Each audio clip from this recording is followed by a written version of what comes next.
ہم کریں گے ہر مظلوم کی حمایت۔ السلام علیکم، میں ہوں حرین فاطمہ اور آپ دیکھ رہے ہیں حمایتی نیوز HD چینل۔ نظر ڈالتے ہیں آج کی اہم خبروں پر۔ وزارت خزانہ نے ایک سال میں 300 ارب روپے سے زائد کے اخراجات کم کرنے کا منصوبہ IMF کو پیش کر دیا، جس کے مطابق نئی گاڑیاں خریدنے پر مکمل پابندی رہے گی۔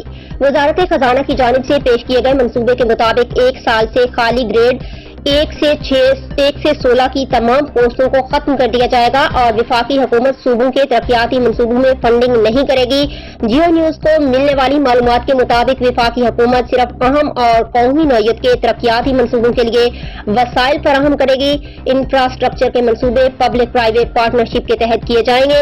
وفاقی حکومت کوئی نئی یونیورسٹی قائم نہیں کرے گی اور صوبائی حکومتیں اپنے ماتحت آنے والی جامعات کی خود فنڈنگ کریں گی۔